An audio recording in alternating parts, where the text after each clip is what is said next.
Nana always said Destiny smelled like grease and five-spice powder. That was how she knew something big was about to happen, as she slid into a cracked red vinyl booth at the Golden Jade Chinese restaurant, her wig still teased from last night's gig, and her lashes fluttering like nervous moths. The neon fish tank bubbled behind the counter, and somewhere in the kitchen, a wok sang its familiar metallic hiss. Nana ordered the usual orange tofu, extra crispy, and fanned herself with a laminated menu while mentally rehearsing her lip sync to Born This Way, just in case the universe was listening. That's when she noticed them.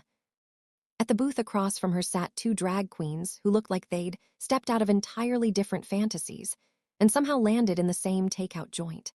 One was tall and razor-sharp, wrapped in a leopard print coat with cheekbones that could slice glass. She stirred her hot and sour soup with theatrical disdain.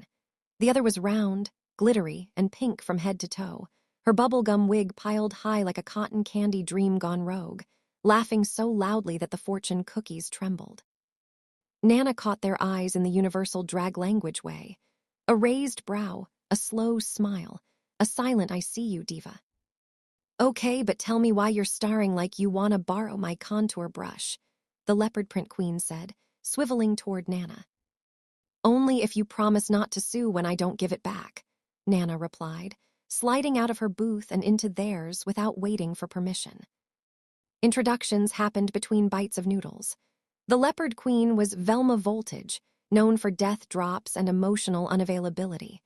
The glitter bomb was Peaches Deluxe, whose specialty was camp, comedy, and crying during ballads. Somewhere between the third pot of tea and a shared plate of scallion pancakes, the conversation drifted, as it always did, to Mama Ru. "I'm telling you," Peaches said, waving a dumpling like a prophecy, "this next season is mine. I can feel it in my hip pads." Velma scoffed. "Please, thousands audition. The odds are criminal." Nana, who had been quiet, reached into her oversized purse and gently placed something on the table. It was a signed photo of Mama Ru herself, smiling, radiant, one perfectly arched brow lifted as if she knew secrets about the future. "Where did you get that?" Velma whispered. "County Pride, 2014, Nana said reverently. "She hugged me, smelled like vanilla and ambition, and told me to never dim my shine, baby. I keep it for luck." The table fell silent. Then Peaches gasped. "Why are we sitting here eating lo mein when destiny is calling?" Velma blinked. "What are you saying?"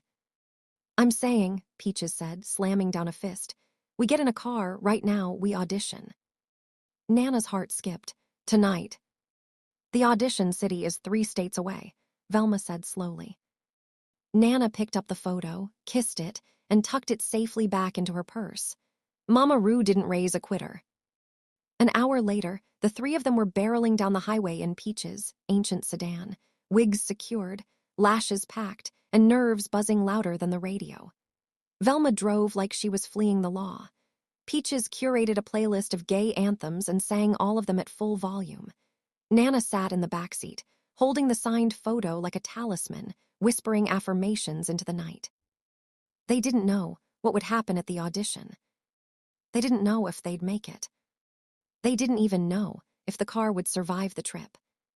But as the moonlight caught their glitter and laughter spilled into the open road, one thing was certain.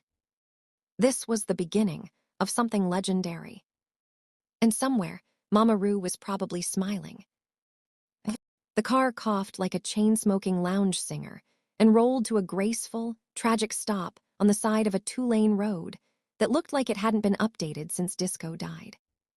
Velma stared at the dashboard. Peaches stared at the horizon. Nana stared at the signed photo of Mama Ru. "Don't," Velma warned the car. The car died anyway. Silence fell, broken only by cicadas screaming like they were auditioning for their own survival show. "Well," Peaches said brightly, popping her seatbelt, "this is what Mama Ru calls a character-building moment." A weathered sign down the road read, "Welcome to Piney Gap, home of the world's largest pecan." "Of course it is," Velma muttered. They walked into town in full drag, because at this point, why change? heels clicking against cracked pavement, glitter shimmering under the sleepy afternoon sun. Piney Gap consisted of a gas station, a diner, a thrift store, and a handful of people who froze mid-step as the trio entered view. Then something unexpected happened. A woman outside the diner gasped, "Oh, my stars." A teenage cashier at the gas station whispered, "Are they famous?" An elderly man sitting on a bench removed his cap. "Well, I'll be damned," he said softly, like he was witnessing a miracle or a UFO. Peaches waved like she was in a parade. "Hi, y'all." Within minutes, they were surrounded, not crowded exactly, but admired. Phones came out. Compliments flew. "I love your hair. That makeup is gorgeous. You look like movie stars." The diner owner insisted they come inside. "On the house," she said, sliding milkshakes across the counter. "We don't get much excitement here." Nana beamed, sipping hers. "See, love finds you where you least expect it." But not everyone was smiling. From across the street near the flickering gas pumps, 3 men leaned against a pickup truck. Their laughter was low and sharp, like broken glass. One of them nudged another and pointed, not subtle, not kind. Velma noticed immediately. Her posture changed, spine straightening, eyes narrowing. "Clocked," she murmured. The men crossed the street slowly, boots heavy, confidence borrowed from each other. "Well," one said, smirking, "ain't Piney Gap lively today?" The diner went quiet. Forks paused midair, the owner stiffened. Peach's smile softened but didn't disappear. "Sure is. Beautiful town you've got." "Costumes for something?" another asked, eyes crawling instead of looking. Nana reached into her purse, not for the photo, but close enough to feel its reassurance. She stood, calm and radiant. "We're just passing through," she said evenly. "Grabbing snacks, spreading joy." The tallest man scoffed. "Don't look like joy to me." Before anyone could respond, the elderly man from the bench stood up in the doorway, cane in hand. "Now hold on," he said. "They ain't bothered a soul." The diner owner crossed her arms. "They're my guests." A teenage girl stepped forward, phone still recording. "Leave them alone." The moment hung, fragile electric. Then a voice called from outside. "Hey, gas delivery, here." The tension broke like a snapped thread. The men muttered something under their breath and retreated. Interest evaporating now that the spotlight had shifted. Peaches exhaled shakily. "Well, that was rude." Velma smirked. "And educational." They paid with hugs and selfies and promises to come back someday. As they walked toward the gas station, Piney Gap waved them off like a blessing. Nana climbed back into the car last, patting her purse once more. "See," she said softly as the engine roared back to life. "Even the hard parts mean we're on the right road." The car pulled away, leaving glitter in the dust and Piney Gap just a little brighter than before. By the time they reached the audition venue, a cavernous convention hall humming with nerves, hairspray, and dreams, the queens were vibrating like they'd each downed 3 energy drinks and a prayer. A banner stretched across the entrance. "Mama Rue's Drag Spectacular, AUDITONS today." Peaches burst into tears immediately. "We're really here," she sobbed. "I moisturized for this." Backstage was chaos in the best possible way. Queens everywhere, patting, painting, sewing, shouting for lash glue, voguing between mirrors. The air smelled like ambition and setting spray. They claimed a corner with 3 folding chairs, 1 wobbly table, and a mirror that had seen things. "Okay," Velma said, clapping her hands. "Montage time." "Look 1." Peaches emerged first in a neon cowgirl fantasy. Fringe everywhere, rhinestone hat, boots taller than her patience. Velma squinted. "You look like a highlighter with a mortgage." Peaches sighed. "Too much." Nana stepped out next in a sleek black gown with a slit up to heaven. Everyone paused. Velma nodded. "That's dangerous." Nana smiled. "But is it me?" "Look 2."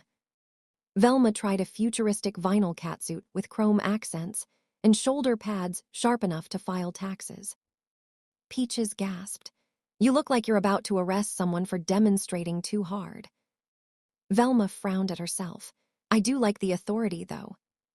Nana attempted a pastel pageant look. Big hair, bigger smile, but the mirror told the truth. She gently shook her head. This feels like I'm playing someone else.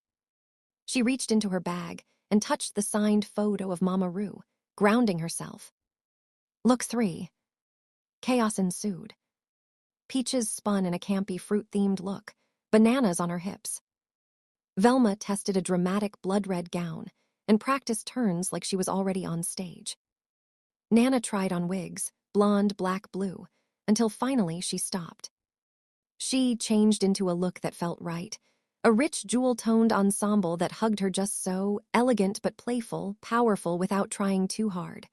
Her makeup was soft glam perfection, eyes warm, lips confident, not hiding, not shouting, just Nana.